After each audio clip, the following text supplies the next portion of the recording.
Avui anem de ruta amb el Nil, de 3 anys, que va a coll de la seva mare, l'Elisa. A l'Òscar li toca portar en braços la petita de la casa, l'Ariadna, de només 3 mesos. Per sort, la iaissa no necessita que la portin a coll i bé.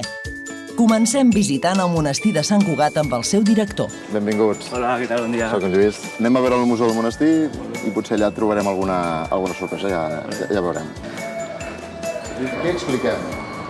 Quan es va fundar el monestir, fa més de 1.000 anys, una mica què és el que passava a Catalunya i a Europa. Aquest és el conjunt monàstic més important de tot el comtat de Barcelona a l'època medieval, amb un claustre impressionant que encara avui està habitat per personatges històrics. Oh, què hi fan vostès aquí?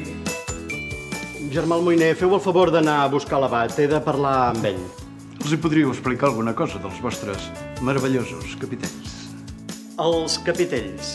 Bé, en tenim 144. Un passatge bíblic el podem llegir en aquest capitell, on veiem a Daniel assegut tranquil·lament en un fossat. I aquí un altre dels capitells, que és la rebuda d'Abraham sota l'alzina de Mambré.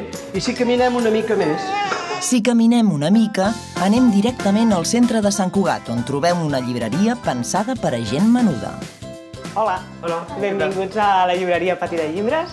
En el Pati de Llibres podeu trobar llibres que van dels 0 anys fins ja a l'adolescència. També tenim un raconet de llibres per adults de pedagogia i una mica de lectures estiuenques. I quins contes t'agraden molt? Els dels insectes. Què són aquests ulls? Són molt grans. Ai, la tala d'aranya. Oh, quin és aquest, tio? Mira, Nil, aquest conte li pot agradar molt a la teva germana. Perquè mira què hi ha dins. Fruites. El meu pare, un mira, aquest va com tu, a cavallet meu, i tu m'hi agafa pel coll també. I el té. Tu ja el té? Adéu, Adéu, moltes gràcies. Adéu. Sortim de Sant Cugat a la recerca d'una mica de natura i no caldrà anar gaire lluny.